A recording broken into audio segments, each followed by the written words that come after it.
ለእግዚአብሔር ስራ ስናስብ እግዚአብሔር ሰራተኛ ነው። እግዚአብሔር ሰራተኛ ብቻ ሳይሆን እግዚአብሔር ከመጀመሪያው ምን እንደሚሰራ አስቦ ለመስራት ውጥንን አውጥቶ የሚያስፈልገውን አቅራቦትና በጀት ሁሉ መድቦ በራሱ ምሎ እንደሚያደርገው ጀምሮ የሚጨርስ አምላክ ነው። የትኛውም ከኃይል እጥረት፣ ከሪሶርስ እጥረት፣ ከአቅም እጥረት፣ ከሀሳብ መቀየር ፕላኔም ትቼዋለሁ አይልም። እግዚአብሔር ነው።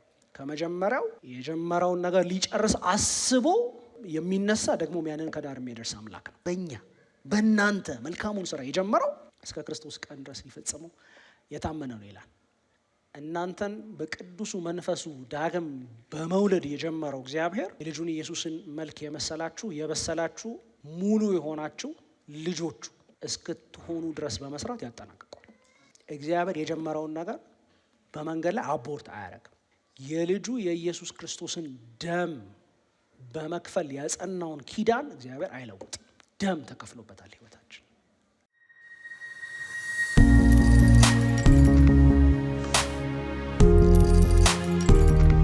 ዛሬ ባለችን ጥቂት ጊዜ በቀረችን ጥቂት ሰዓት ከኔ ጋራ እግዚአብሔርን ቃል ደግሞ እንከፋፈላለን። እንድንከፋፈል በልቤ እግዚአብሔር ያስቀመጠው ክፍል የሚገኘው የፊልጵስዩስ መልእክት ምዕራፍ 1 ላይ ነው ያለው። ስለዚህ ፊልጵስዩስ መልእክት ምዕራፍ 1ን ከቁጥር 1 እስከ 11 አብረን ቆመን ከኔ ጋራ እናነባዋለን። ሁላችንም እንቁምና እግዚአብሔርን ቃል እናነባለን። መጽሐፍ ቅዱሶቻችንን ፊልጵስዩስ ምዕራፍ 1 ከቁጥር 1 እስከ 11 ላይ እናወጣና እግዚአብሔርን ቃል አብረን እናነባለን። የክርስቶስ ኢየሱስ አገልጋዮች የሆኑ ጳውሎስና ጢሞቴዎስ ከቤተ ክርስቲያን ኤጲስቆጶሳትና ከዲያቆናት ጋር በፊልጵስዩስ ላሉ በክርስቶስ ኢየሱስ ቅዱሳን ለሆኑ ሁሉ ከእግዚአብሔር ከአባታችን ከጌታም ከኢየሱስ ክርስቶስ ጸጋና ሰላም ለእናንተ ይሁን። እናንተን ባስታወስኩ ቁጥር አምላኬን አመሰግናለሁ። ዘወትር ስለ ሁላችሁ ስጸልይ በደስታ እጸልያለሁ። ከመጀመሪያው ቀን አንስቶ እስካሁን ድረስ በወንጌል አገልግሎት ተካፋይ ሆናችኋልና በእናንተ መልካምን ስራ የጀመረው እርሱ እስከ ክርስቶስ ኢየሱስ ቀን ድረስ ከፍጻሜው እንደሚያደርሰው እርግጠኛ ነኝ። በልቤ ስላላችሁ ስለ ሁላችሁ እንዲማሰቤ ተገቢ ነው። በስራቴም ሆነ ለወንጌል ስመክትና ሳጸናው ሁላችሁም ከእኔ ጋር የእግዚአብሔር ጸጋ ተካፋዮች ናችሁና በኢየሱስ ክርስቶስ ፍቅር ሁላችሁንም ምን ያህል እንደምናፍቃችሁ እግዚአብሔር ምስክሬ ነው። ፍቅራችሁ በጥልቅ እውቀትና በማስተዋል ሁሉ በዝቶ እንዲትረፈረፍ እጸልያለሁ። ይኸውም ከሁሉ የሚሻለውን ለይታችሁ እንድታውቁ እስከ ክርስቶስም ቀን ድረስ ንጹሐንና ነቀፋ የሌለባቸው እንድትሆኑ ለእግዚአብሔር ክብርና ምስጋና በኢየሱስ ክርስቶስ በኩል በሚገኘው የጽድቅ ፍሬ እንድትሞሉ ነው። አሜን። ተቀመጡ። እንግዲህ ዛሬ ባለችን ጊዜ ከኔ ጋር እንድንከፋፈል የማስበው እርግጠኛው ጸሎት በሚል ርዕስ ይሆናል ማለት ነው። ርዕስ መጽሐፍ ወይም ደግሞ ዛሬ የተካፈልነውን ነገር በምን ላስታውሰው፣ ምን ነገር አእምሮዬ ላይ ይቀር የሚል ሰው ካለ ይህንን ርዕስ መጠቀም ይቻላል። ምናልባት ግን እኔ ከዚህ የተለየ ነገር ነው የገባኝ ዛሬ እግዚአብሔር ለልቤ የተናገረኝ ይሄኛው ርዕሰ ጉዳይ ስለሆነ ይሄኛው ነገር ነው ለዚህ ርዕስ ብዬ የሚል ሰው ካለ ምናልባት እሱን ርዕስ መጠቀም እሱን መውሰድ ይቻላል ማለት ነው። ግን ምናልባት ጥቂት ባክግራውንድ ለመስጠት ያክል አሁን ባነበብነው ክፍል ላይ እንግዲህ ይሄ እንደሚታወቀው የፊልጵስዩስ መልእክት ነው። ፊልጵስዩስ በሮማ ግዛት በአውሮፓ የምትገኝ መቄዶንያ በሚባል ግዛት ውስጥ የምትገኝ ከተማ ናት። በአብዛኛው የሮም ዜጎች ያሉባት የሮም ባህል እና በቃ ፕሮፐር የሆነ የሮም ዜጎች ያሉባት ፕሮፐር የሆነው ሮማን ፕሮፐር የሚባለው የሮም ባህል የተስፋፋባትና በአብዛኛው ከአይሁድ ዜግነት ከአይሁድ ማንነት ውጪ ከአይሁድ ኤትኒክ ባክግራውንድ ውጪ ማንነት ያላቸው ሰዎች የሚኖሩባት ተብላ የምታሰብ ከተማ ናት ማለት ነው። ስለዚህ በዚህ ለሚኖሩ ጳውሎስ ምን ብሎ የሚጠራቸው ሰዎች ናቸው? በኢየሱስ ክርስቶስ ቅዱሳን ለሆኑ በፊልጵስዩስ ከተማ ለሚገኙ ብሎ ለሚጠራቸው ሰዎች የተጻፈ መልእክት ነው። እንግዲህ መጽሐፍ ቅዱሳችን የሚነግረን ወንጌል ወደ መቄዶንያና ወደ ፊልጵስዩስ ከተማ የገባበትን ታሪክ ለመመልከት ዞር ብለን ሐዋርያት ሥራ ምዕራፍ 16ን መመልከት ሊኖርብን ይችላል። ሐዋርያት ሥራ ምዕራፍ 16 ቁጥር 11 ላይ ስንመለከት ወደ ኋላ ሄደን ትንሽ ከፍ ብሎ ወንጌልን ወደ ተለያዩ ሪጅንስ ወደ ተለያዩ አውራጃዎች ቀጣናዎች ለማድረስ ሐዋርያው ጳውሎስና አብሮት የነበሩ አካምፓኒ የሚያደርጉት የሚሽን ተጓዦች የሚስዮን ተጓዦች ወደ እስያ ለመግባት የተለያየ አቅጣጫ ለመግባት ጥረት ሲያደርጉ ምን የሚል ነገር እናገኛለን? በዚህ ልንሰብክ ኢኒሼቲቭ ወስደን ስንሄድ ስንነሳ ስንንቀሳቀስ የክርስቶስ መንፈስ ከለከለን። በዚህ ለመግባት አስበን ነበረ፣ የጌታ ኢየሱስ መንፈስ አልፈቀደም። በዛ ጊዜ ወደዛ ገብተን ወንጌልን እንድንሰብክ አልፈቀደልንም፣ ከለከለን የሚል ነገር ይናገራል። የእግዚአብሔር መንፈስ ዳይሬክት የሚያደርግ አቅጣጫን የሚሰጥ መንፈስ ነው። እግዚአብሔር ይመስገን። ከዛ በኋላ ቀጥሎ ምን የሚል ነገር ታገኛላችሁ? አንድ ቀን ሌሊት ሐዋርያው ጳውሎስ ራእይ አየ ይለናል። ሐዋርያት ሥራ ምዕራፍ 16-11 ላይ ምን አይነት ራእይ ነው ያለው? ከመቄዶንያ አንድ ሰው ወደዚህ ተሻገርና እርዳን ሲለኝ ተመለከትኩ ብሎ ሪፖርት ያደርግላቸዋል ሐዋርያው ጳውሎስ አብረውት ለነበሩት ሰዎች። ከዛ የዚያን ራእይ ትርጉም ምን ብለው ነው የተረጎሙት ወይም ደግሞ የተረዱት? ወደዛ ተሻግረን ደግሞ ወንጌልን እንድንሰብክ እንደዛ የእግዚአብሔር ፈቃድ እንደሆነ ተረዳን ይላል። እንደዛ መስሎናል፣ እንደዛ መስሎ ታይቶናል ይላል።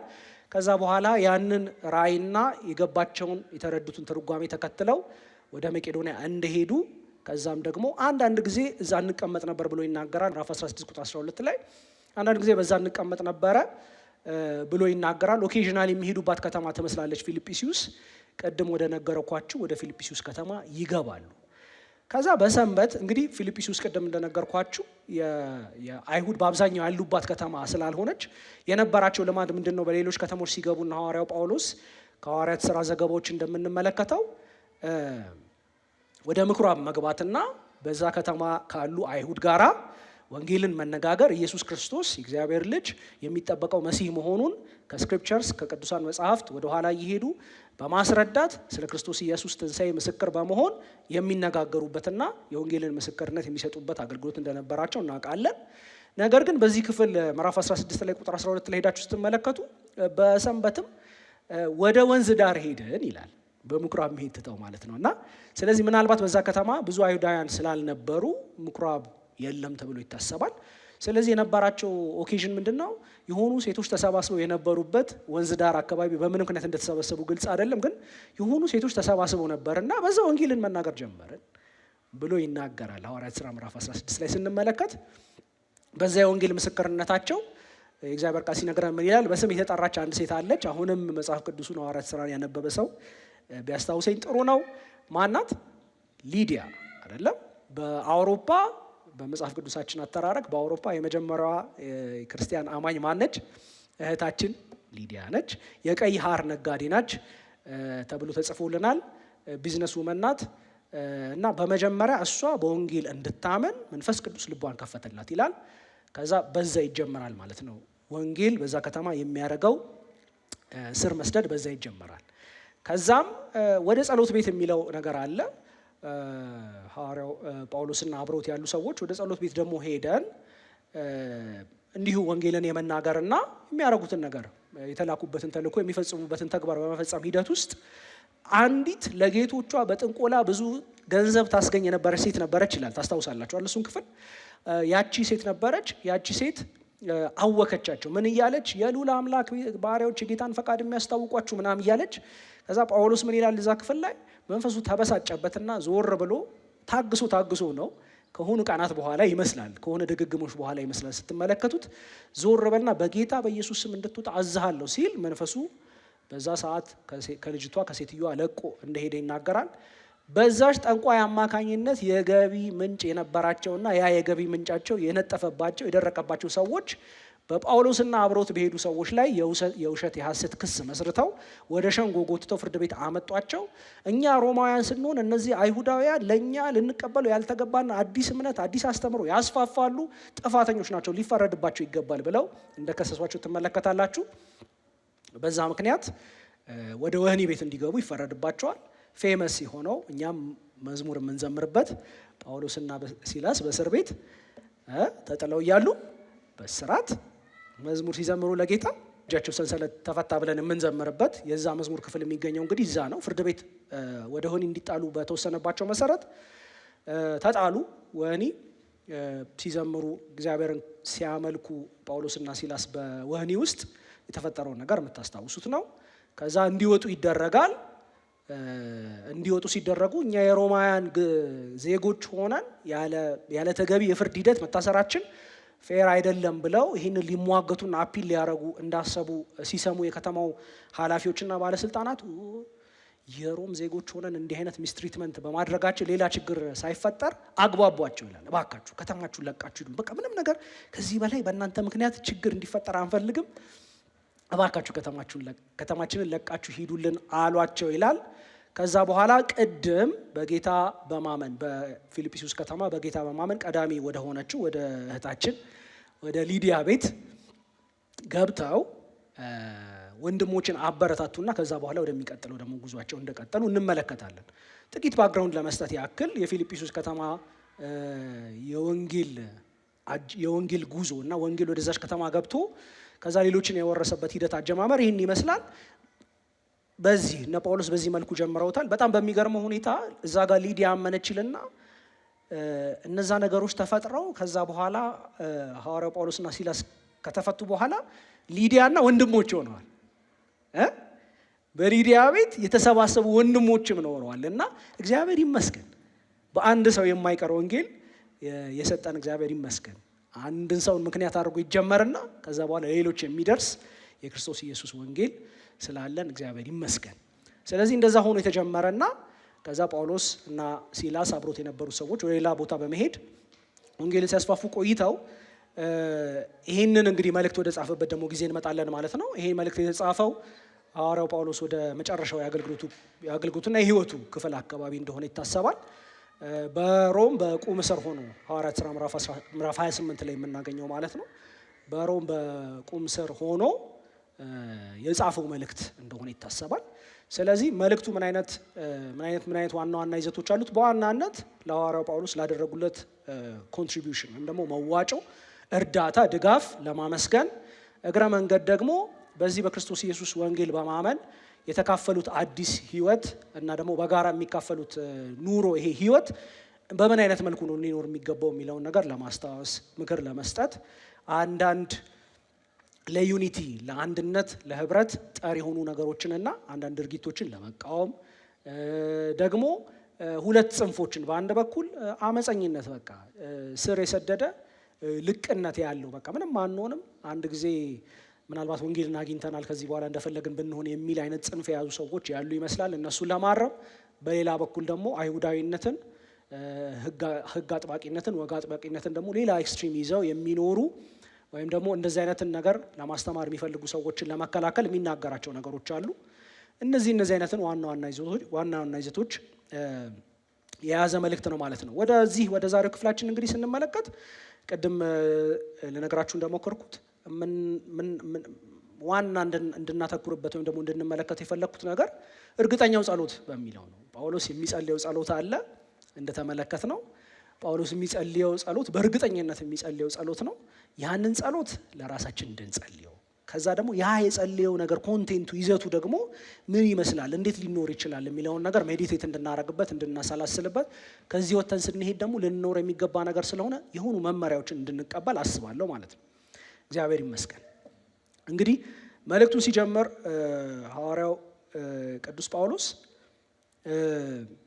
ያው ሁል ጊዜ ራሱን የሚያስተዋውቅበት መንገድ አለ። ሌተሮቹን ስታነቡ ኤፒስቶሎቹን ስታነቡ የተለያየ መንገድ ወይም ደግሞ የተለያየ ቃላት ተጠቅሞ ራሱን ያስተዋውቃል። በዋናነት ወይም ደግሞ በአብዛኛው ብዙዎቹ ተመሳሳይ ናቸው። የክርስቶስ ኢየሱስ አገልጋዮች የሆኑ ብሎ ራሱንና ጢሞቴዎስን ያስተዋውቃል።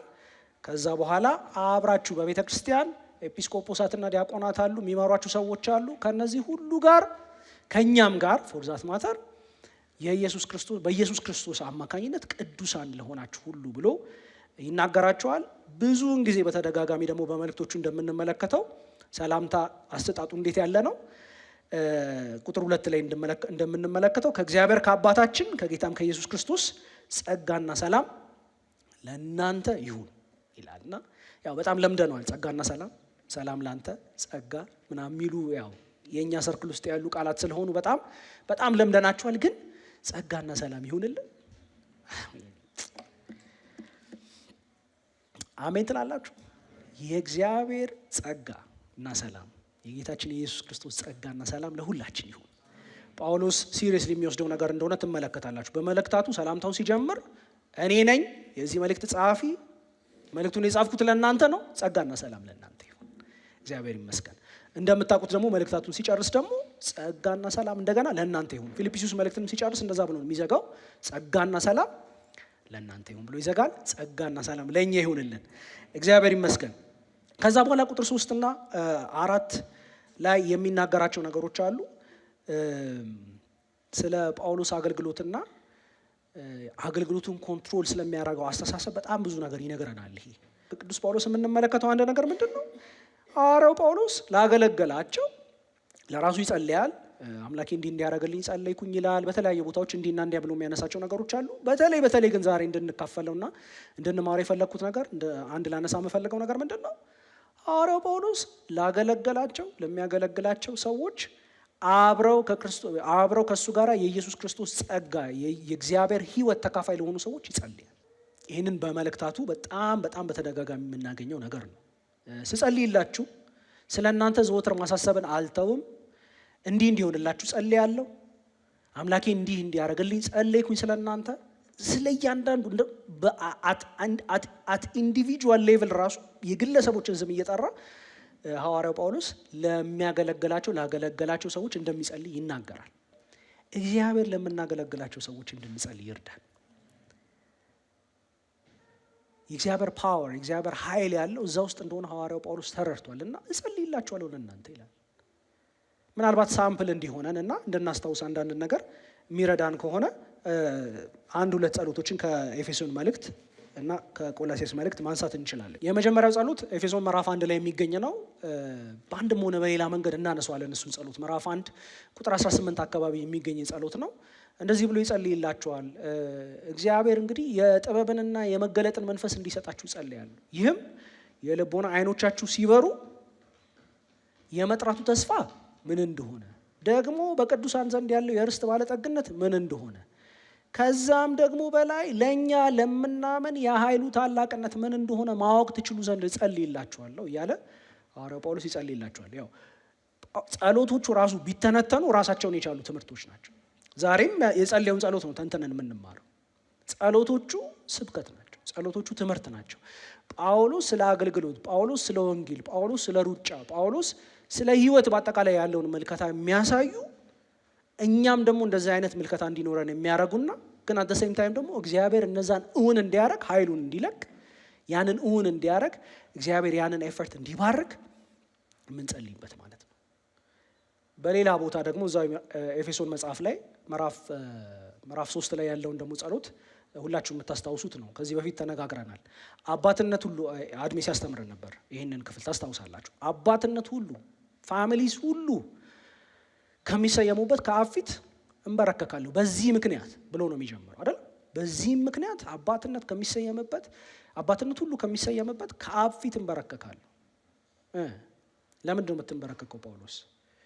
ክርስቶስ በልባችሁ በእምነት እንዲኖር በመንፈሱ በውስጥ ሰውነታችሁ እንድትጠነክሩ ክርስቶስ በልባችሁ ሪችሊ በብዛት አባንደንትሊ እንዲኖር በእምነት እንዲኖር በብዛት እንዲኖር ደግሞ ከቅዱሳን ሁሉ ጋር ወርዱ ስፋቱ ዳይሜንሽኑ እንዲህ ነው የማይባለውን የክርስቶስ ኢየሱስን ፍቅር ለማወቅ እንድትበረቱ ስር መሰረታችሁ እንዲታነጽ ለዚህ ይጸልያል። ጳውሎስ ያስተምራል። በኤፌሶን ቤተክርስቲያን በተለይ ያደረገውን ነገር ስትመለከቱ ሐዋርያት ሥራ ምዕራፍ 20 ላይ ያለውን ስትመለከቱ ለ2 ዓመት ተኩል ለ3 ዓመት ቁጭ ብዬ እግዚአብሔርን ሙሉ ፈቃድ ነው የነገርኳችሁ፣ ምንም ያስቀረውባችሁ ነገር የለም ብሎ የሚናገራቸው ነገር አለ። ብዙ ነገር አውርቷል፣ ብዙ ነገር አስተምሯል። ግን ያ ነገር እውን የሚሆነው ስጸልይላችሁ ነው።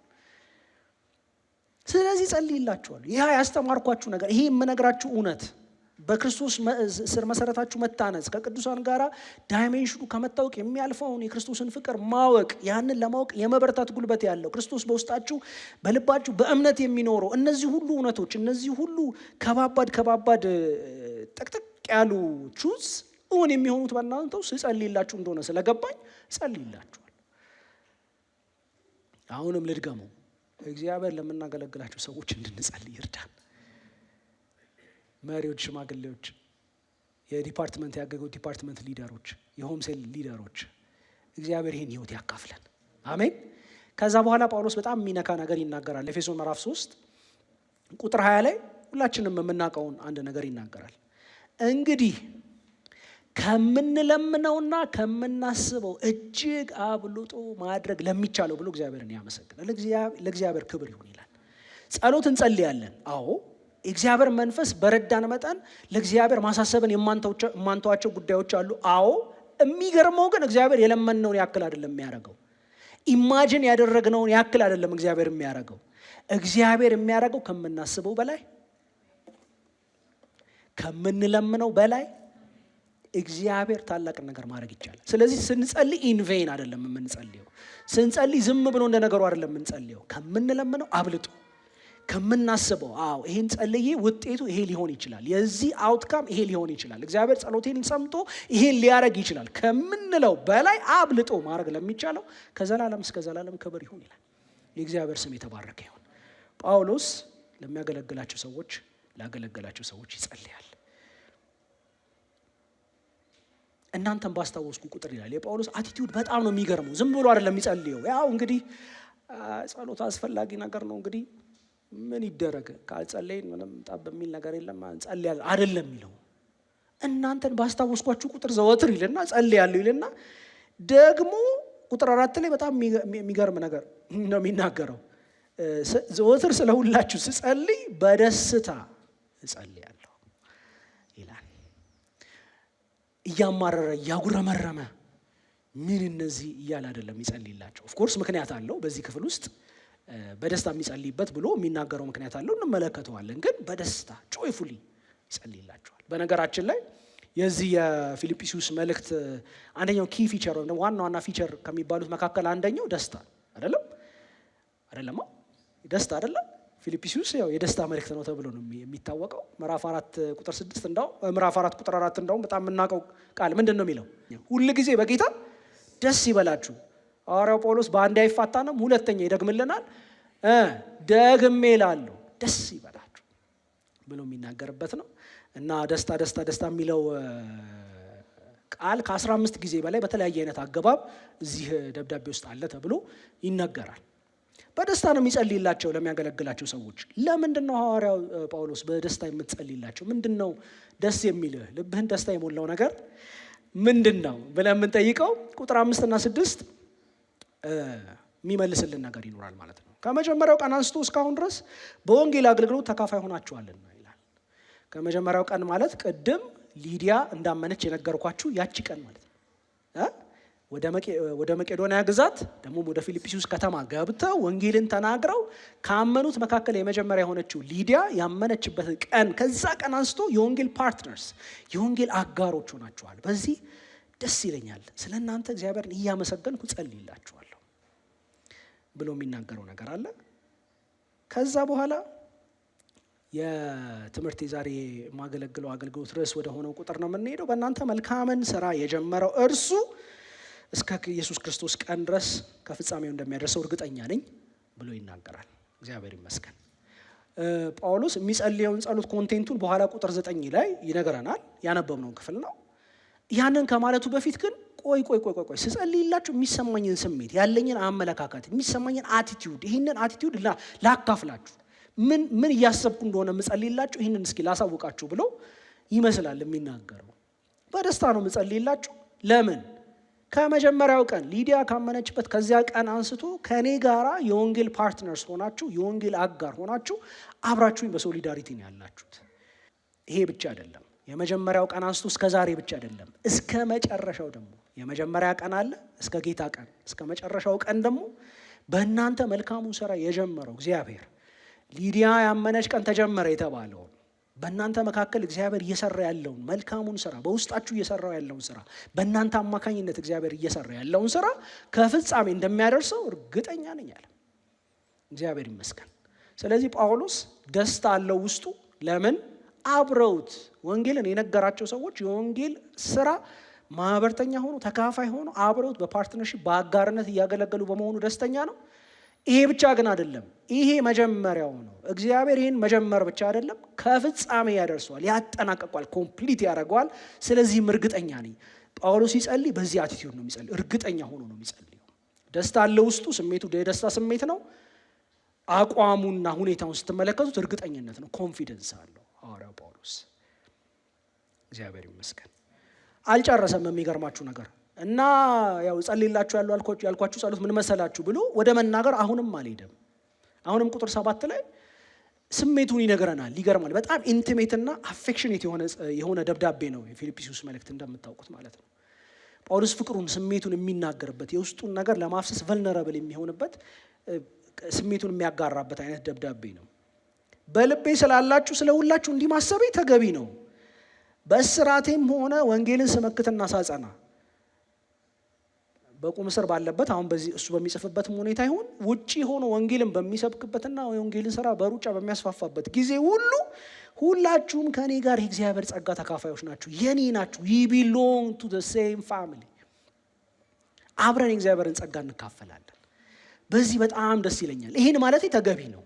ስለ እናንተ ደስተኛ መሆኔ ተገቢ ነው። ስለ እናንተ በእናንተ መልካሙን ስራ በመጀመር የታወቀው ይህንን ያደረገው እግዚአብሔር በእናንተ ውስጥ ይህንን ኮምፕሊት እንደሚያደርገው ይህን እንደሚፈጽመው እርግጠኛ መሆኔ በምክንያት ነው። ለምን? ሁላችንም አብረን የእግዚአብሔርን ጸጋ እየተካፈልን ያለን we belong to the same family። እኔ የእናንተ ነኝ፣ እናንተ ደግሞ የኔ ናችሁ። እግዚአብሔር ይመስገን። ስለዚህ ይህን ማለቴ እንዲህ ማሰቤ ፕሮፐር ነው፣ ተገቢ ነው። እኔ የእናንተ ነኝ፣ እናንተ ደግሞ የኔ ናችሁ። አብረን የእግዚአብሔር ጸጋ ተካፋዮች ነን። ቁጥር 8 ላይ በጣም ነው የሚገርመው። የሚናገረው ነገር አለ። በክርስቶስ ኢየሱስ ፍቅር ሁላችሁንም ምን ያህል እንደምናፍቃችሁ እግዚአብሔር ምስክሬ ነው ይላል ጳውሎስ። ድሬድፉሊ ምርር እያለው ሸክም እንደው ማን ነው ከላይ ላይ ይሄን ነገር አራግፎ የሚገላግለኝ በሚል መንፈስ ሳይሆን የሚያገለግለውና የወንጌል ሩጫ በሚሮጠው በፍቅር በኢየሱስ ክርስቶስ ፍቅር I long to see you guys። እናንተን ለማየት እናፍቃለሁ። እግዚአብሔር ይሄንን ኦርጋኒክ የሆነ ይሄንን ህይወት ያለውን ነገር እንድንካፈል እግዚአብሔር ይርዳል። እግዚአብሔር ያርግልን።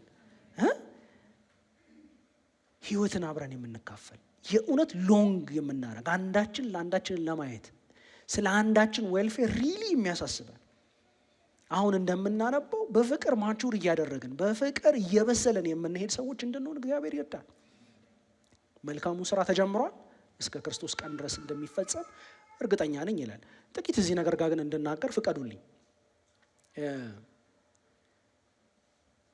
ስለ እግዚአብሔር ስራ ስናስብ እግዚአብሔር ሰራተኛ ነው። እግዚአብሔር ሰራተኛ ብቻ ሳይሆን እግዚአብሔር ከመጀመሪያው ምን እንደሚሰራ አስቦ ለመስራት ውጥንን አውጥቶ የሚያስፈልገውን አቅራቦትና በጀት ሁሉ መድቦ በራሱ ምሎ እንደሚያደርገው ጀምሮ የሚጨርስ አምላክ ነው። አሜን። ይሄ ነገር እንደው በጣም በረዶ በሆነ አይን እኔን እንድታዩኝ ካደረጋችሁ በጣም እገረማለሁ። ምንም ብላንክ በሆነ ኤክስፕሬሽን ማለት ነው። እግዚአብሔር የጀመረው ይጨርሳል። ሰው እንኳን የጀመረው ይጨርሳል አይደል? ጀምሮ መጨረስ ምናምን እያለን አይደል? እኔ የሆነ የጀመርኳቸውን ነገሮች ጨርሳለሁ። እኛ ያሰብናቸውን እንደ ቤተክርስቲያን ያሰብናቸውን ውጥኖች ጀምረን ጨርሰናል። እንደ ግል እንደ ቤተሰብ ብቻ የጀመርናቸውን ነገሮች እንጨርሳለን። ሃው ማች ሞር እግዚአብሔር አንድ ነገር ጀምሮ የትኛውም ከኃይል እጥረት፣ ከሪሶርስ እጥረት፣ ከአቅም እጥረት፣ ከሀሳብ መቀየር ፕላኔም ትቼዋለሁ ድሮም የማያዋጣ ነገር ጀምሬ አይልም። እግዚአብሔር ነው። ከመጀመሪያው የጀመረውን ነገር ሊጨርስ አስቦ በመነሳት የሚነሳ ደግሞ ያንን ከዳር የሚያደርስ አምላክ ነው። በእኛ ነው የሚለው ይህን ክፍል አይታችሁታል። በእናንተ መልካሙን ስራ የጀመረው እስከ ክርስቶስ ቀን ድረስ ሊፈጽመው የታመነ ነው ይላል። ሰሞኑን ይሄ ኤሌፋንት ኢን ዘ ሩም ይባላል አይደለም? ሰሞኑን ያው የምንሰማው መቼም ከሶሻል ሚዲያ እንትን መራቃችን ያው እርቀን አንርቅም እና የምታውቁት የምትሰሙት ነገር አለና ጥቂት ወንጌልን በድፍረት እንድናገር ግን ይፈቀድልኝ። ይህን እድል ልጠቀምበት። አንድ ነገር ልጠይቃችሁ እፈልጋለሁ። ሪሊ እግዚአብሔር በግል ህይወታችሁ በእናንተ እንደ ግለሰብ በኢየሱስ ክርስቶስ ቅዱስ በመሆን ማለት ነው አይደለም? ቅድም ቅዱሳን ለሆኑ ለተለዩ ይላል። በጌታ በኢየሱስ ክርስቶስ በማመን በሚገኘው ዳግም ልደት እግዚአብሔር በእናንተ ውስጥ መልካም ስራ ጀምሯል። ታትስ ኩዌስችን። እናንተን በቅዱሱ መንፈሱ ዳግም በመውለድ የጀመረው እግዚአብሔር የልጁን ኢየሱስን መልክ የመሰላችሁ የበሰላችሁ ሙሉ የሆናችሁ ልጆቹ እስክትሆኑ ድረስ በመስራት ያጠናቅቃል። እግዚአብሔር የጀመረውን ነገር በመንገድ ላይ አቦርት አያደርግም። የልጁ የኢየሱስ ክርስቶስን ደም በመክፈል ያጸናውን ኪዳን እግዚአብሔር አይለውጥም። ደም ተከፍሎበታል ህይወታችን። አዲስ ኪዳን አሁን የጌታን ራት ዛሬ እንወስዳለን። የምናስበው ማዕድ ያንን ነው የሚነግረን አይደለም? ይህ በደሜ የሚሆን አዲስ ኪዳን ነው። I have a covenant with you። ከእኔና ከእናንተ ጋር እግዚአብሔር በልጁ በኢየሱስ ክርስቶስ ደም አማካኝነት ኪዳን አለው። እግዚአብሔር ቃል ኪዳኑን አፍራሽ አምላክ አይደለም። let it be far from you። ከሱ የራቀ ይሁን። ኪዳኑን ካፈረሰ ወይም ደግሞ ለኪዳኑ ታማኝ ካልሆነ ሰው በዚህ ይታማ እንጂ እግዚአብሔር ኪዳኑን አያፈርስም። በእኛ መልካሙ ስራ የጀመረው እስከ ክርስቶስ ቀን ጌታ ኢየሱስ እስከሚመጣበት ዳግም እስከሚመጣ የክርስቶስ ቀን ማለት ያ ነው። እስከ መጨረሻው ድረስ የተባለው ጊዜ ያ ነው። እስከዛ ቀን ድረስ ጨርሰዋል። እኔ ልጠይቃችሁ ፈልጋለሁ። ምናልባት በዚህ ቦታ ከጓደኞቻችሁ ጋራ በሆነ የሃይማኖት ሰርክል ግፊት፣ በሆነ የፍሬንድሺፕ ሰርክል ግፊት የሆኑ የሃይማኖት የውጫዊ ተግባራትን እያደረጋችሁ ግን በመንፈስ ቅዱስ አሰራር አማካኝነት ከህይወት ራስ ከሆነ የህይወት ጌታ ከሆነው የህይወት ግንድ ከሆነው ከጌታችን ከኢየሱስ ክርስቶስ ጋር በመንፈስ ቅዱስ አማካኝ ዩናይትድ ያልሆናችሁ ዳግም ልደት የሚባለው አዲስ ፍጥረት መሆን የሚባለውን ነገር ኤክስፒሪየንስ ያራራጋችሁ ሰዎች ካላችሁ ዛሬ ልንጋብዛችሁ እንፈልጋለን። ሃይማኖታዊ ነገሩን ታውቁታላችሁ። የቸርች ጃርገን አላችሁ። የክርስቲያኖች የምንጠቀማቸው ጌታ ኢየሱስ ጌታ ምስክሬ ነው፣ ጌታን ምናምን የሚባሉ ቃላትን ትጠቀማላችሁ፣ ወጣላችሁ፣ ትገባላችሁ። ግን የኢየሱስ አይደላችሁ። እነዚህ አይነት ውጫዊ ነገሮችን ማድረግ ቸርች ትመጣላችሁ፣ ፕሮግራም ትካፈላላችሁ፣ መዝሙር ትሰማላችሁ፣ ምናልባትም መጽሐፍ ቅዱስም ታነባላችሁ። ግን የጌትነት ለውጥ በህይወታችሁ አልተደረገም። ኢየሱስ የህይወታችሁ ጌታና አዳኝ አልሆነም። ህይወታችሁን አልሰጣችሁትም። እንካ ውሰደው አላላችሁ።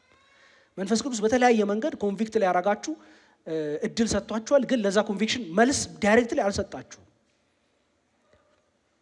ውስጣችሁ ሪጀነሬትድ አልሆነም። ዳግም ልደትን አታውቁትም።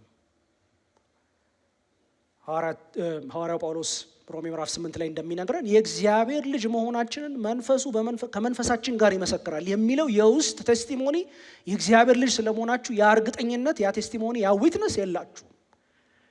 ሃይማኖታዊ ስርዓትን ትፈጽማላችሁ፣ ድርጊቶችን ታረጋላችሁ፣ ትወጣላችሁ፣ ትገባላችሁ። ቅድም ያልኳችሁን መንፈሳዊ ቃላት ትጠቀማላችሁ። ጌታ ትላላችሁ፣ ኢየሱስ ትላላችሁ፣ የሆኑ ጃርገኖች አሏችሁ። እነዚህ ነገሮች ማድረግ የጌታ ስለመሆኑ ዋስትና አይደለም። ግን የኢየሱስ ክርስቶስ ከሆናችሁ በእናንተ እግዚአብሔር መልካሙን ስራ መስራት ጀምሮ ከሆነ አይ ጋራንቲ ዩ ከፍጻሜ ያደርሰዋል። he will bring it to completion። ይሄ ሲባል በእግዚአብሔርና በሰው መካከል ይህንን ቃል ሲጠቀም በጣም በትህትናና ማለት ሴንሲቲቭ ሆናችሁ እንድትረዱኝ ነው እጠይቃችኋለሁ። ግን በእግዚአብሔርና በሰው መካከል ግን ፓርትነርሺፕ አለ። እግዚአብሔር መልካሙን ስራ ይጨርሷል ካለ በኋላ ይሄን አርጉ ደግሞ የሚላቸው ነገሮች አሉ። ሐዋርያው ጳውሎስ ይሄንን እንደዚህ አርጉ። እግዚአብሔር ይጨርሰዋል። የጀመረው እሱ ነው። በእናንተ ውስጥ ያንን የሚሰራው እሱ ነው። እናንተ ግን ያንን አድርጉ። አይደለም የሚያከራክረንና ሁሌ የሚያነጋገረን ክፍል አለ እዚሁ ፊልጵስዩስ ላይ አይደለም። እንግዲህ ከፊት ይልቅ እኔ አብሬያችሁ ስሆን አይደለም ስርቅ መዳናችሁን በፍርሃትና በመንቀጥቀጥ ፈጽሙ። ስለ በጎ ፈቃዱ መፈለግንም ማድረግንም በእናንተ የሚሰራው ማን ነው? እርሱ ነው። ዋናው ስራ የመፈለግና የማድረግ ስራ ኢንስትሩሜንታል የሆነው ፓወር የሚለቀቀው ከእግዚአብሔር ነው። ያንን የሚሰራው በእኛ ውስጥ እሱ ነው። እኛ ግን መዳናችንን እንፈጽማለን። we'll carry it out። እግዚአብሔር ይመስገን። ስለዚህ ይህንን ላሳስባችሁ ፈልጋለሁ። ስለዚህ ጳውሎስ ኮንፊደንት ነው። እርግጠኛ ጸሎት ያልኩት ከዚህ ተነስቼ ነው። እጸልያለሁ። ስጸልይ በደስታ ነው የምጸልየው። በደስታ ብቻ አይደለም ኮንፊደንት ሆኜ ነው የምጸልየው። ፕሬየሬን ዶሚኔት የሚያደርገው አቲቲዩድ በእግዚአብሔር ላይ ያለኝ እርግጠኝነት ነው ብሎ ይናገራል። ደግሞ ዝም ብዬ አይደለም፣ በልቤ ስላላችሁ አብረን ሼር ስለምናደርገው ጸጋዬን ማሰብ ተገቢ ነው። እናፍቃችኋለሁ። አይ ሚስ ዩ አይ ሎንግ ቱ ሲ ዩ፣ እናንተን ለማየት እጓጓለሁ ብሎ ይናገራል። ከዛ እሺ ጳውሎስ እንዴት እንደምትጸልይልን ደስታ እየተሰማ እንደምትጸልይልን ደግሞ ኮንፊደንት ሆነህ በእግዚአብሔር ላይ እርግጠኛ ሆነህ እንደምትጸልይልን ነገርከን። እሺ የጸሎት ይዘት ምንድን ነው እየጸለይክልን ያለው? ቁጥር 9 ፍቅራችሁ በጥልቅ እውቀትና በማስተዋል ሁሉ በዝቶ እንዲትረፈረፍ ጸልያለሁ። ይሄ ነው ጸሎት። ፍቅር ፍቅር ፍቅር ፍቅር ሐዋርያው ጳውሎስ በተደጋጋሚ የሚያነሳው ነገር ነው። ኢንፋክት መዳንን ኢሚዲየትሊ የመዳን ዊትነስ ወይም ደግሞ የመዳን መገለጫ ለሐዋርያው ጳውሎስ በመልእክታቱ ስትመለከቱ እነዚህ ሰዎች ድነዋል ካለ በኋላ እናንተ ድናችኋል እንዴት አወቅህ ሐዋርያው ጳውሎስ? ወይም ደግሞ በምን ምልክት ተነስተህ ይህን ልትናገር ቻልክ? ወደዚህ ድምዳሜ እንዴት ልትደርስ ቻልክ? ፍቅራችሁ፣ እርስ በርሳችሁ ያላችሁ ነገር፣ ያላችሁ መስዋዕትነት፣ ያላችሁ መተሳሰብ፣ ያላችሁ መፈላለግ፣ ፍቅራችሁ የሚገርም ነው። በዚህ ምክንያት እንደደናችሁ አውቃለሁ ይላል። ይሄ ነው ምልክቱ ለእኔ ይላል። እና ሐዋርያው ጳውሎስ እዚህም ጋር እርግጠኛ ነኝ፣ ኮንፊደንት ነኝ፣ ጌታ ይጨርሰዋል። ስለዚህ ጸልያለሁ። ምን ብለህ ነው የምትጸልየው ሐዋርያው ጳውሎስ? ከፊት ይልቅ ፍቅራችሁ እንዲትረፈረፍና እንዲበዛ ጸልያለሁ። እግዚአብሔር ይመስገን። ፍቅር ሲትረፈረፍና ሲበዛ ምን ይሆናል? የሚሻለውን ነገር ፈትኖ ማወቅ ይቻላል። እዚሁ ካነበብነው ክፍል ቁጥር 10 አይደለም? ይኸውም ከሁሉ የሚሻለውን ነገር ለይታችሁ እንድታውቁ። እንደምታውቁት በውድቀት ምክንያት አንደኛው ያጣነው ነገር የፍቅር እርከናችንና የፍቅር መለኪያችን የፍቅር ስኬላችን ውጥንቅጥ ወጥቷል። የሚወደደውን ነገር አንወድም፣ የማይወደደውን ነገር እንወዳለን። መወደድ ያለበትን ነገር መወደድ ባለበት ደረጃ አይደለም የምንወደው። በጣም ሊወደድ የሚገባውን አንደኛ ሊወደድ የሚገባውን ወይም ደግሞ እግዚአብሔርን የምንወድበት አወዳደድ ዝቅ ያለ ነው። ከእግዚአብሔር በላይ ደግሞ የምንወዳቸው ነገሮች አሉ። የፍቅር ዲስኦርደሪንግ ነው አንደኛው የኃጢአት መገለጫ፣ አንደኛው የውድቀት መገለጫ ይሄ ነው። ስለዚህ ሐዋርያው ጳውሎስ ይላቸዋል፣ አዎ ፍቅር ይታያል በእናንተ መካከል። ይሄ የፍቅር መታየት አንደኛው ዲስፕሌው ለእኔ ያደረጋችሁ ቸርነት ነው። ምክንያቱም ቅድም እንደነገርኳችሁ ይህን ደብዳቤ ከጻፈላቸው ምክንያቶች መካከል አንደኛው ምንድን ነው? ስላደረጉለት ቸርነት ለወንጌል አጋርነታቸው ምስጋና መስጠት ነው። ምዕራፍ 4 ቁጥር 10 ላይ ስትመለከቱ ብዙ ነገር ያወራል። በቃ ከዚህ በፊት ስታስቡኝ ከነበረው በላይ እንደገና ስለ እኔ ዳግም ማሰባችሁ በጣም የሚገርም ነገር ነው ብሎ ያነሳላቸዋል ሐዋርያው ጳውሎስ። በጣም ደስ ብሎኛል እንደ አዲስ አፍሬሽ ለእኔ ልታስቡ መጀመራችሁ። የሚገርመው ነገር ዛሬ እኮ እንደ አዲስ ማሰባችሁ ደግሞ አይደለም፣ እድል ስላላገኛችሁ ነው። ፍቅራችሁን የምትገልጹልኝ ከኔ ጋር መቆማችሁን ሶሊዳሪቲያችሁን የምትገልጹልኝን እድል እየፈለጋችሁ ባለማግኘታችሁ ነው። አሁን ግን ያ እድል ተገኘ። ማንም በመቄዶንያ ካሉ አብያተ ክርስቲያናት መካከል በመስጠትና በመቀበል ስሌት ከኔ ጋር የሚተባበር ሰው አልነበረም ከእናንተ በስተቀር እና በተደጋጋሚ ይህን ስታደርጉልኝ ነበር። አሁንም ደግሞ በአፍሮዲጡ በኩል የላካችሁልኝን ስጦታ ተቀብዬ ተሞልቻለሁ አይደል? እንደዛ ነው የሚለው። ተሞልቻለሁ፣ አመሰግናለሁ። በቃ እግዚአብሔርን አመሰግናለሁ ስለ እናንተንም አመሰግናለሁ። ፎር ዩ ጀነሮሲቲ ያስፈልገኝ ስለነበር አይደለም፣ ግን እናንተ ያን በማድረጋችሁ የሚበዛላችሁን በረከት በማሰብ ነው ይሄን እንምለው ይላል። ከዛ በኋላ ያ ሁላችንም የምናውቀውና የምንጠቀማት ጥቅሳለች 4 ቁጥር 19 ላይ አምላኬም እኔ ተሞልቻለሁ፣ አምላኬም ለእናንተ እንደ ባለጠግነቱ መጠን በሚያስፈልጋችሁ ሁሉ ይሞላባችኋል። አኮርዲንግ ቱ ዩር ኒድስ፣ እኔን እንደሞላችሁኝ እናንተን ደግሞ እግዚአብሔር ይሞላባችኋል ብሎ ይመክራችኋል። ፍቅራቸው በዚህ የሚገለጥ ሰዎች ናቸው። ለወንጌል ያላቸው አጋርነት በዚህ እየተገለጠ ያለ ነው። እርስ በርስ ባላቸው ፍቅር እየተገለጠ ያለ ነው። ግን this is not enough። የጀመረው እንዲጠናቀቅ ያስፈልጋል። ወደ ኮምፕሊሽን እንዲመጣ ያስፈልጋል። ወደ ብስለት ልትመጡ ይገባል። ፍቅራችሁ ከፊት ይልቅ በእውቀትና በማስተዋል ሊበዛ ሊትረፈረፍ ያስፈልገዋል። እግዚአብሔር ይህን ይስጠን። አሜን። በሳል ፍቅር ምን ማድረግ እንዳለበት ምንን ማድረግ እንደሌለበት የሚለይ እንዴት አድርጎ መውደድ እንዳለበት ማንን ከማን በላይ ምንን አስቀድሞ ምንን አስከትሎ መውደድ እንዳለበት በሚያውቅ ኦርደር ባለው ፍቅር እግዚአብሔር ይባርከን። በሳል በሆነ ፍቅር እግዚአብሔር ይባርከን። ተግባራዊ በሆነ በሚዘረጋ ፍቅር እግዚአብሔር ይባርከን። እግዚአብሔር ይጸልይላችኋል። ጳውሎስ ይጸልይላችኋል። እግዚአብሔር ይሄን ያደርግላችሁ። ምጸልየው ይሄ ነው። የፍቅር መትረፍረፍና መብዛት መጥለቅለቅ እንዲሆን እጸልያለሁ። በፍቅር ብንጥለቀለቅ አይገርም? በመካከላችን ያሉ ችግሮች እንደ ሎካል ቸርች ለመናገር እንደ አጥቢያ ቤተክርስቲያን ለመናገር በመካከላችን ችግሮች ካሉ በመካከላችን ያሉ ችግሮች የፍቅር መጥለቅለቅ ስለሌለን ነው። ያሉን ኢንተርፐርሰናል ፕሮብሌሞችና እንትኖች በደልን የምንቆጥር ስለሆነ ነው። ፍቅር የጎደለን ማለት ወይ በብዛት በፍቅር የተጠለቀለቀን ስላልሆነ ፍቅር ሐዋርያው ጴጥሮስ ነው ይህን የሚናገረው። ፍቅር የኃጢአትን ብዛት ይሸፍናልና ከሁሉ በፊት አጥብቃችሁ ተዋደዱ፣ በእውቀትና በማስተዋል የተትረፈረፈ ጥቂት ያለ አይደለም፣ ጥቂት አለ። ጥቂት ባለው ላይ ወደ ብስለት መምጣት፣ ወደ መትረፍረፍ አባውንዶ ወደ ማድረግ፣ ወደ ፍቅር አባንደንስ እንድንመጣ ጌታ ይፈልጋል። በዚህ ምክንያት ከሁሉ የሚሻለውን ፈትኖ ማወቅ፣ የሚጣለውን መጣል፣ የሚነሳውን ማንሳት ይቻላል። ከዛም ደግሞ እስከ ክርስቶስ ቀን ድረስ ይቺ ቀን ትመጣለች። ቅድም የመጨረሻ ቀን ብለዋል። እስከ መጨረሻው ቀን ድረስ ከመጀመሪያው ያላት ቀን አለች አይደል? በሊዲያ ማመን የተጀመረችው። ከዛ ደግሞ እስከ መጨረሻው ያላት ቀን አለች። አሁንም ደግሞ ይመጣል እስከ ክርስቶስ ቀን ድረስ ደግሞ ይላል ጳውሎስ። ጅማሬው ብቻ አይደለም ኢንትረስቱ። ጅማሬ ኢምፖርታንት ቢሆንም ፕሮግሬሱም ኢምፖርታንት ቢሆንም መጨረሻ ደግሞ አለ። እስከዛ ቀን ድረስ የምጠብቀው ነገር አለ፣ እንዲሆን የምጓጓው ነገር አለ። ፎር ዛት ሪዝን እጸልያለሁ ብሎ ይናገራል። እስከ ክርስቶስ ቀን ድረስ ነቀፋና ነውር አልባ የሆናችሁ እንድትሆኑ ይህን እጸልይላችኋለሁ አለ። ፍቅር አባውንድ ሲያደርግ ነቀፋ አልባነትን ያመጣል። የፍቅር መትረፍረፍ ይህን ያመጣል። ይህን ኮዝ ያደርጋል፣ ይቀድሰናል። ፍቅር ሲበዛ እንደሚቀድስ ታውቃላችኋል። ከፍቅር አውትፍሎ ያደርጋል ትዕግስት፣ ከፍቅር አውትፍሎ ያደርጋል ራስን መግዛት፣ ከፍቅር አውትፍሎ ያደርጋል ቸርነት፣ ከፍቅር አውትፍሎ ያደርጋል የዋህነት። ጳውሎስ እርግጠኛ ሆኖ ይጸልያል። ይሄ እንዲሆንላችሁ ጸልያለሁ፣ በእውቀትና በማስተዋል እንድትረፈረፉ።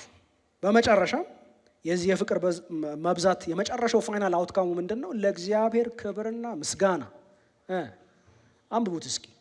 በክርስቶስ ኢየሱስ በኩል በሚገኘው የጽድቅ ፍሬ እንድትሞሉ ነው ይላል። ኦልቲሜትሊ እግዚአብሔርን የሚያከብረው የጽድቅ ፍሬ ነው። እግዚአብሔር በፍሬ ነው የሚከበረው። ይህም በተደጋጋሚ እግዚአብሔር በቃሉ ሲናገር ትመለከታለች። ጌታ ኢየሱስም ተናግሯል። ሐዋርያትን በተለያየ መንገድና ፎርማት ተናግረውታል። እግዚአብሔር የሚከበረው በጽድቅ ፍሬ። እግዚአብሔር ግሎሪፋይድ ይሆናል። በምን አማካኝነት ግሎሪፋይድ ይሆናል? በኢየሱስ ክርስቶስ በኩል በዛ አማካኝነት በሚገኝ ፍሬ፣ በክርስቶስ ኢየሱስ ካለን አንድነት፣ ከእሱ ጋር ካለን ዩኒቲ በሚመጣ ፍሬ እግዚአብሔር ይከበራል።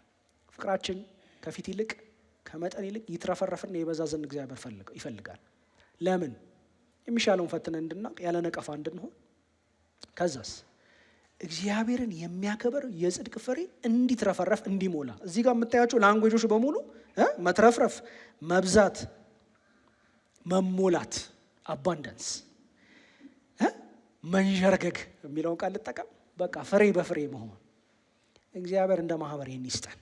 አሜን። ምክንያቱም ኮርፖሬት የሆነ ላንጉጅ እየተጠቀመ ስለሆነ ማለት ነው ሐዋርያው ጳውሎስ። ይሄ አሁን የሚናገረው የጽድቅ ፍሬ መሞላት፣ በፍቅር አባውንድ ማድረግ ምን ይመስላል ሲገለጥ የሚለውን ነገር ለማየት ብዙ ሩቅ መሄድ አያስፈልገንም። ምዕራፍ 2 ላይ የሚናገራቸውን ነገሮች ብቻ መመልከት ይቻላል። ምዕራፍ 2 ቁጥር 1 ጀምሮ ብንመለከት እንደዚህ ይላል።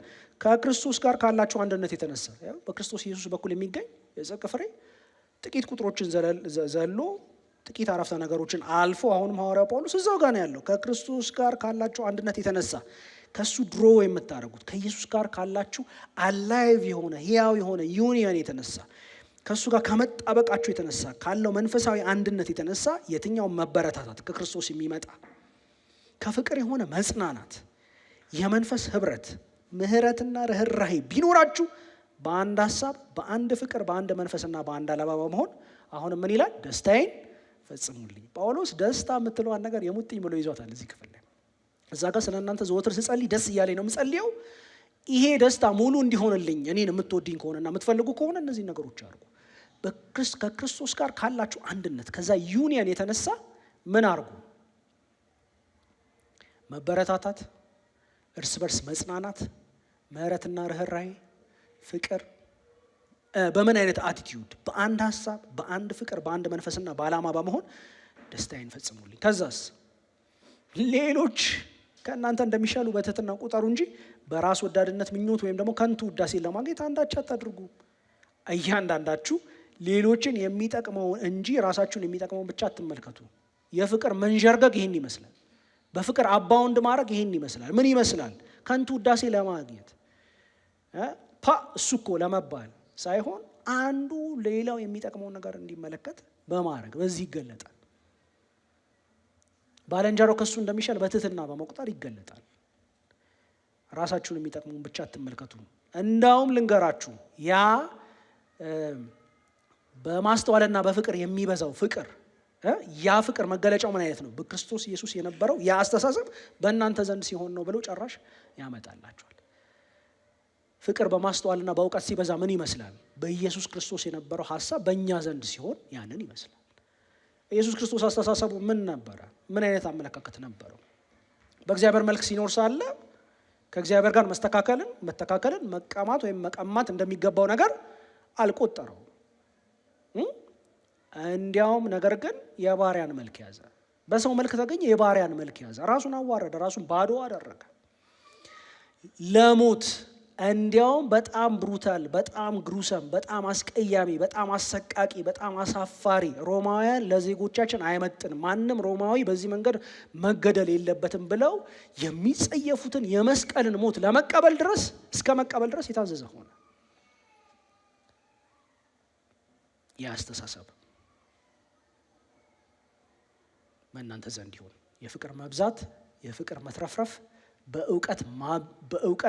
በእውቀት እና በማስተዋል የሚበስል ፍቅር፣ በዛ ኢንሪችድ የሆነ በዛ ማቹር እየሆነ እየመጣ ያለ ፍቅር ምን አይነት ፍቅር ነው? በክርስቶስ ኢየሱስ ያለውን አስተሳሰብ የሚኖር ያንን ፕራክቲስ የሚያደርግ ፍቅር። ስለዚህ ሐዋርያው ጳውሎስ ይጸልያል፣ ደስተኛ ነኝ፣ ከእናንተ ጋር ባለኝ አጋርነት ደስተኛ ነኝ፣ እስካሁን በማየው ነገር በጣም ደስተኛ ነኝ፣ ስለ እናንተ እግዚአብሔርን አመሰግናለሁ፣ በወንጌል ሰራተኝነት ባለኝ አገልግሎት ከኔ ጋር በመቆማችሁ እርስ በርስ ባላችሁ ፍቅር በጣም ደስተኛ ነኝ፣ እግዚአብሔርን አመሰግናለሁ። ጆይፉሊ ነው ይህን ደብዳቤ የምጽፈው የምጸልይላችሁ። ደግሞ የተጀመረው ነገር በእግዚአብሔር ኃይል ከዳር እንደሚደርስ እርግጠኛ ነኝ። አም ኮንፊደንት እግዚአብሔር እንደሚጨርሰው፣ ግን ያንን ጀምሮ እንደሚጨርስ እርግጠኛ የሆንኩትን ነገር እንዲያደርገው ጸልያለሁ አለ። ደስ አይልም? ኮንፊደንት የሆነ ጸሎት፣ እግዚአብሔር እንደሚያደርገው በማወቅ የሚመሰረት ጸሎት። እኛም ለራሳችን ልንጸልያቸው የሚገቡ ጸሎቶች ይሄ ናቸው። እንደ ቃሉ ብንጸልይ፣ እንደ ፈቃዱ ብንጸልይ፣ እግዚአብሔር ፈቃድ ስለሆነ እግዚአብሔር ያንን ያደርግልናል። ኮንፊደንት መሆን እንችላለን። ምን ብሎ ይጸልያል ሐዋርያው ጳውሎስ? በደስታ እናንተን ለማየት በመናፈቅ እያለ በሚናገረው ጸሎት ምን ብሎ ጸልየ? ፍቅራችሁ አባውንድ እንዲያደርግ፣ እንዲትረፈረፍ፣ ከፊት ይልቅ እንዲበዛ። ይሄ ሲሆን ምን ይሆናል? ዲሰርን ታረጋላችሁ። የሚረባውንና የማይረባውን ትለያላችሁ። ፍቅር ሊሰጣቸው የሚገቡ ነገሮች ቅደም ተከተላቸውን ታውቃላችሁ። ኮሚት ልታረጉለት የሚገባው ነገር ኮሚት ታረጉለታላችሁ። የምትጥሉትን ነገር ትጥሉለታላችሁ። አንደኛ የሆነውን አንደኛ ታረጋላችሁ። ሶስተኛ አራተኛ የሆኑትን ሶስተኛ አራተኛ ታረጓቸዋላችሁ። በክርስቶስ ኢየሱስ የነበረው ያ አስተሳሰብ በእናንተ ዘንድ ይሆናል። እግዚአብሔር መልክ ሲኖር ሳለ ከእግዚአብሔር ጋር መተካከልን፣ ፕሪቪሌጆቹን መቀማት እንደሚገባ ነገር ያልቆጠረውን ትመስላላችሁ። በዛ ትገለጣላችሁ። እግዚአብሔር ደግሞ በዛ ፍሬ ይከበራል። ኦልቲሜትሊ እግዚአብሔር የሚከብረው በጽድቅ ፍሬ ነው። እግዚአብሔር ይመስገን።